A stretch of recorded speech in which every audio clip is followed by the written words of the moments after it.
Olá meus queridos, tudo bem com vocês? Eu sou o William Cardoso e no vídeo de hoje, o último vídeo do ano, eu vim responder algumas perguntas que vocês me mandaram pelas redes sociais nas últimas semanas e que eu fui recolhendo porque eu fui achando que eram interessantes de poder compilar elas todas em um único vídeo, ok? Antes de tudo, peço para você, por favor, se inscreve aqui embaixo, ative as notificações se caso você gostar do conteúdo aqui do canal e claramente compartilhem com os amigos de vocês e deixem as opiniões de vocês sobre algumas dessas questões que eu vou falar aqui hoje nos comentários. E faça parte do clube de membros e ajude aí a construir esse canal daqui pra frente. E começando com uma pergunta que eu recebo com bastante frequência, com algumas derivações, mas enfim, eu tenho muita vontade de morar em Portugal, é possível validar meu diploma do Brasil lá? Sim, você tem uma playlist aqui em cima, em que eu falo sobre vida em Portugal, e nela você encontra vídeos sobre revalidação. E lembrando, não é sobre revalidação de um título em específico, de um diploma, de uma graduação em específico, ok? Você pode utilizar aqueles vídeos para absolutamente qualquer curso. No caso das profissões reguladas, né, no caso das engenharias, do direito, da arquitetura, da psicologia, da medicina veterinária, odontologia, você tem que fazer reconhecimento específico, que é um pouco mais burocrático, um pouco mais de dor de cabeça, não também um monte de sete cabeças, mas enfim, confere lá na playlist. Vou fazer aqui um adendo com respeito a essa pergunta, que é uma pergunta que eu recebo com até uma certa frequência, que é: qual é a possibilidade de atuar como biomédico em Portugal, formado no Brasil? Eu não sei. Honestamente, eu não sei por quê. Porque aqui em Portugal existem dois cursos que são relacionados à biomedicina, que é Ciências Biomédicas e Ciências Biomédicas Laboratoriais. Então você tem que entrar em contato diretamente com a universidade, né, porque quem faz as revalidações aqui são as universidades, enviar a matriz curricular do seu curso e esperar pela boa vontade dessa universidade que você está perguntando qual dos dois cursos se encaixa melhor, né, para você fazer a homologação do seu título. Por exemplo, aqui que eu estudo, no Instituto Politécnico de Coimbra, existe Ciências Biomédicas Laboratoriais. Você pode entrar em contato e perguntar se eles conseguem fazer alguma análise ou se você tem que submeter alguma coisa. Mas você vai ter que perguntar mesmo. Eu sei que vocês estão esperando para que eu responda a pergunta que é o título do vídeo, mas calma que eu já vou responder ela, ok? Uma pessoa me perguntou: a vida como cidadão europeu é mais fácil ou existe ainda muito preconceito? E isso eu respondi nos stories também, de que o fato de eu ter cidadania da Itália, no caso, não me muda a vida, salvo algumas questões muito pontuais com respeito à burocracia, com respeito a ser mais fácil, no sentido de eu não ter que apresentar tantos papéis. Por exemplo, quando eu fui fazer a minha renovação do processo migratório, certo? Que eu vim para Portugal como cidadão brasileiro, mas depois eu fiz o meu documento italiano e aí eu fiz a minha renovação já com o documento italiano. No caso, quando eu vim como brasileiro, eu tive que apresentar uma série de documentos, apresentar se eu tinha ou não capacidade financeira para me manter em Portugal, comprovante da faculdade, enfim, antecedentes criminais, um monte de coisa.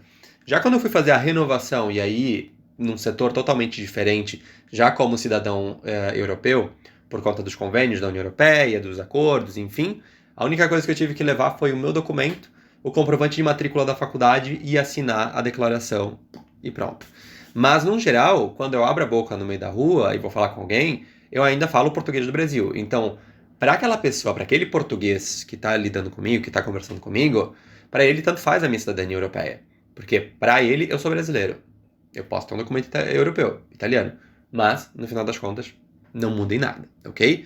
Então, você pula muita burocracia, só isso. Uma pessoa aqui perguntou como revalidar o título de farmácia porque viu que é um mestrado integrado, e aí cai muito naquela onda, né, de porque eu vou ter que fazer um mestrado então para revalidar. E não, como eu já falei aqui no canal, pessoas que têm títulos que precisam de uma formação muito mais específica e especializada, como é o caso da farmácia, como é o caso da medicina veterinária, da odonto, da psicologia, você vai ter que fazer a homologação, o reconhecimento específico, mas você não tem que fazer um mestrado, ok? Se você tiver que fazer complementação, é porque há algumas cadeiras que faltam na sua matriz curricular, mas não é por conta do mestrado, ok? Porque aqui o mestrado integrado nada mais é do que um curso de graduação que dura de 5 a 6 anos, que se diferencia das licenciaturas que duram de 3 a 4 anos, que são os cursos que Você pode ou não fazer um mestrado depois. No caso da farmácia você também pode, mas ele não tem uma componente especializada tão forte com estágios, internato e tudo mais. Deu pra entender? Se caso não, dá uma olhada aqui na playlist, porque também tem algumas coisas lá. Recebi essa pergunta aqui, e sim, eu achei que não era novidade pra ninguém. Outra pergunta, me diz os empregos que um brasileiro pode arrumar para se estabilizar aí, por favor. Eu tenho um vídeo aqui no canal falando sobre os empregos que sobram aqui em Portugal, que são justamente os serviços mais braçais, ou serviços mais sem necessidade de formação especializada, tá? No caso de trabalhar como garçom, trabalhar em restaurante, na restauração, enfim, trabalhar nos serviços, trabalhar na construção civil, isso tem bastante aqui em Portugal. Pretende morar em outro país melhor em relação à sua profissão? Eu não vou dizer que não, eu já estou muito bem em Portugal, mas já pensei em fazer mestrado depois em outro país da União Europeia, mas vamos uma etapa de cada vez, vamos terminar a primeira graduação. Sobre a nota de corte nas faculdades de Portugal, sabe se são muito altas ou concorridas? Isso vai depender de cada um dos cursos e depender de cada uma das universidades. Medicina, por exemplo, é um curso extremamente concorrido aqui, mais concorrido que o Brasil, no geral, comparando com as públicas, tá? Mas é algo que você tem que analisar. Lembrando, existem inúmeros cursos que você pode fazer aqui, a maior parte deles aceita a nota do Enem, e aí você tem que fazer uma conversão da sua nota. Lembrando que a nota do Enem é de 0 a 1000 e a nota de acesso às universidades em Portugal é de 0 a 200. É só fazer uma regra de 3 com a sua nota que você tirou do Enem para ver quanto é que dá isso na escala de 0 a 200. É bem simples de fazer. Onde você vai passar o Réveillon? Eu vou passar o Réveillon aqui em Coimbra. E alguns dias depois eu viajo com os meus pais para Barcelona e para Roma. Mas por hora eu vou ficar por aqui mesmo. Como você está? Está feliz? Eu tive ontem uma consulta com a minha psicóloga, que eu comecei e conheci e adorei ela, por sorte, né? Porque nem sempre é assim tão simples de você começar terapia com um psicólogo e o santo bater, digamos, e você se dar bem com aquele psicólogo, com aquele profissional. E algo que eu comentei com ela é que a gente tem essa ilusão, acho eu, ou pelo menos é a percepção que eu tenho, de que as pessoas têm essa ilusão de que a gente tem que ser feliz o tempo todo, né? E isso não é real, a gente não é feliz o tempo todo, a gente vive num meio que um estado neutro, ao meu ver, minha perspectiva, né? Se caso você não concordar, você pode comentar aqui embaixo e dar a sua opinião. Mas a gente vive meio que num estado neutro e que a gente tem momentos altos de felicidade, momentos baixos de tristeza, e é isso. Então eu não me sinto hoje uma pessoa infeliz, mas também não sou uma pessoa feliz todo o tempo e tá tudo bem com isso. Tem algumas coisas que eu pretendo melhorar para 2022, tenho várias crises com respeito ao fato de ter quase completando 30 anos e ainda não ter terminado uma graduação, assunto para outro vídeo, caso vocês acharem pertinente. Tem essas crises assim de não ter finalizado o ciclo universitário, mas eu entendo de que foi saudável para mim sair da medicina, que é um assunto que a gente já vai tratar daqui a pouco, só vou responder mais algumas perguntas aqui. Uma pergunta que é o título do vídeo, que uma pessoa foi numa conversa, na verdade, a pessoa perguntou como foi a minha experiência na UNR e se eu me arrependi de ter estudado na Argentina, porque, né, hoje eu tô em Portugal e tudo mais.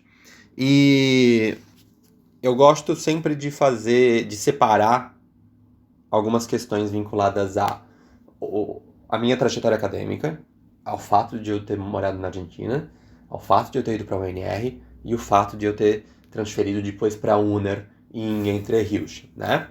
Claramente eu não me arrependo de ter ido morar na Argentina. Primeiro porque a qualidade dos professores das universidades públicas e de algumas particulares é muito alta. Então não deixa nada a desejar no que diz respeito à qualidade acadêmica. E também como ser humano eu me permiti crescer muito na Argentina, justamente por essa possibilidade de me colocar no lugar do outro, né? Porque a gente nunca entende certas questões como, por exemplo, xenofobia, quando a gente está na nossa zona de conforto e que tudo ao nosso redor é comum àquela comunidade, àquela sociedade. E quando a gente se coloca no lado do imigrante, sendo imigrante, a gente, por mais que claramente eu entendo de que eu tenho muito privilégio, porque por mais que sou imigrante, eu sou branco, eu sou homem, eu sou cisgênero, e eu sei que isso influencia muito em muitos dos aspectos vinculados à discriminação e à violência. Mas me permitiu justamente eu ter essa possibilidade de ter esse clique de entender sobre esses privilégios e também de entender quais são os problemas da vida das pessoas que não têm esses privilégios, ok? Então, separando mais uma vez isso. Sim, me arrependo de algumas questões vinculadas à minha trajetória na Argentina. A minha trajetória do fato de eu ter abraçado o mundo em uma certa etapa da minha vida na Argentina, no qual, por um lado, foi bom, porque fez parte desse amadurecimento. Por um lado, foi bom porque me fez entender de que eu gosto de mais coisas além de estar dentro de um laboratório, ou de estar dentro de uma sala de aula, mas que também, naquele momento, não me permitiram equilibrar, por mais que seja extremamente clichê de buscar o equilíbrio, mas eu não consegui equilibrar justamente a energia que eu dedicava para a faculdade e a energia que eu dedicava para outros projetos e que acabaram consumindo mais energia do que deveriam. Claramente, cada um de nós tem uma trajetória, então é muito complicado e eu não recomendo nem um pouco de que você utilize a métrica de outra pessoa para o que pode acontecer com você. Então, eu posso dizer os pontos positivos de se estudar na Argentina e que não influenciam no sentido, e que eu não vou estar influenciando a pessoa no sentido da experiência que eu tive, né? Porque eu posso dizer que a qualidade acadêmica é muito boa, de que o renome internacional da maior parte das universidades argentinas é muito boa, de que o fato de você se colocar e sair da sua zona de conforto te faz crescer, amadurecer e te dá um plus, digamos assim. Mas tudo que vai além disso, como você vai experimentar essa vivência, de como você vai experimentar a sua trajetória na Argentina, isso vai depender de você. Porque o que aconteceu comigo, em X motivos, em X situações, pode não acontecer contigo. Pode não acontecer contigo uma prova que foi ruim para mim, pode ser boa para ti. O modo como eu lidei com a metodologia de avaliação pode ser diferente do modo como você vai lidar com isso. Então, esses pontos eu acho importante que você faça uma autoanálise quando você estiver vivendo. É sim importante que você entenda e conheça a realidade de pessoas que passaram por isso, mas, no final das contas, é você quem vai decidir. Você pode utilizar como parâmetro de análise, né? De entender, existe essa possibilidade, mas você nunca vai saber onde você vai se encontrar quando você estiver naquela situação. Deu para entender? Mas enfim, em síntese, não me arrependo de algumas questões, me arrependo de não ter tomado alguma atitude um pouco antes, né? Porque eu acabei ficando muito tempo parado e eu poderia hoje estar avançado, mas o e se não muda nada, né? O ficar matutando e pensando muito sobre o que poderia ter acontecido não vai mudar o que aconteceu e não vai mudar o que vai acontecer daqui para frente. E sim, como a gente planifica e leva os projetos adiante, ok? Enfim, dessa forma a gente termina o vídeo dessa semana, a gente termina o último vídeo do ano. Eu espero que vocês tenham boas festas com a família de vocês, o Natal já passou, provavelmente por aí, mas espero que vocês aproveitem esse tempo, né? Porque logo daqui a pouco para vocês aí começa um ano letivo, começa corrida atrás de muito documento, atrás de muita burocracia, se você está pensando em mudar de país, mas é isso. A gente se vê no vídeo da semana que vem. Até mais. Tchau.